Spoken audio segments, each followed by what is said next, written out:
एक साल का वक्त बाकी है, लेकिन सियासत की जो बिसात है वो बिछना अभी से ही शुरू हो चुकी है। खबर आज हम आपको बताने वाले हैं बागपत की, क्योंकि आज हम उस नेता का जिक्र करने वाले हैं, उस इतिहास का जिक्र करने वाले हैं जब अजीत सिंह की अगर हम बात करें, उनको भी हरा दिया, जयंत चौधरी को भी हरा दिया। तो बागपत सीट की हम बात करने वाले हैं। रालोद का गढ़ जो है वो बागपत को कहा जाता है, लेकिन अब 24 के लिए राष्ट्रीय लोकदल भी मजबूती के साथ एक बार फिर से अपनी खोई हुई सियासी जमीन को वापस पाने के लिए मैदान में डट चुका है।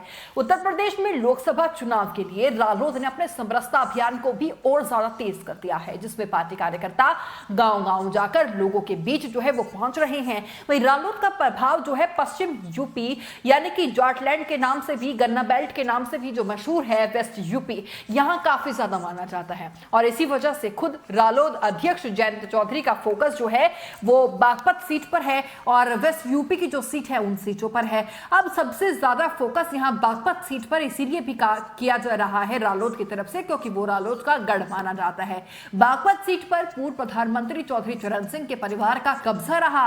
हालांकि पिछले 2 चुनावों का रिजल्ट अगर देख लिया जाए तो इस सीट पर बीजेपी के सांसद सत्यपाल सिंह ने जीत हासिल की थी। और सत्यपाल सिंह ने जहां साल 2014 के चुनाव में छोटे चौधरी यानी कि अजीत सिंह को, तो साल 2019 के चुनाव में रालोद अध्यक्ष को हरा दिया था। अब हालांकि देखना यह है कि जयंत चौधरी इस चुनाव में अपनी पारिवारिक सीट को किस तरीके से बचा पाते हैं, यह बड़ा सवाल है। पिछले चुनाव में जयंत चौधरी की इस सीट पर 25,000 से ज्यादा वोटों से उनकी हार हुई थी। और अजीत सिंह की अगर बात कर ली जाए तो इस सीट पर वो भी करारी हार पहले ही चख चुके थे। साल 1967 की बात है जब बागपत लोकसभा सीट पर सबसे पहला चुनाव हुआ था। इस चुनाव में जनसंघ के रघुवीर सिंह शास्त्री की जीत हुई थी। इसमें अगर हम बात करें इसके बाद साल 1971 में इस सीट पर रामचंद्र विकल कांग्रेस से वो जीत हासिल कर चुके थे। फिर उसके बाद 1977, 1980, 1984 में पूर्व पीएम चौधरी चरण सिंह जनता पार्टी और लोकदल के टिकट पर चुनाव जीते। इसके बाद फिर साल 1989, 1991 और 1996 में जनता दल और कांग्रेस के टिकट पर चुनाव जीता।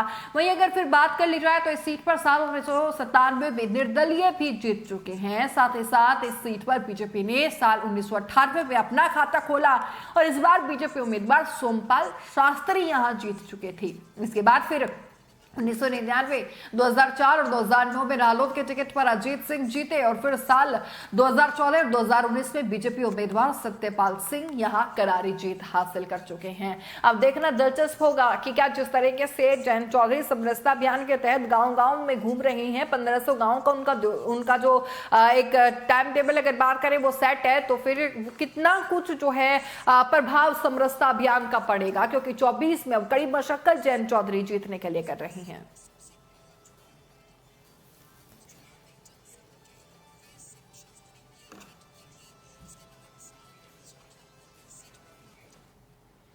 और इस बीच मणिपुर से बड़ी खबर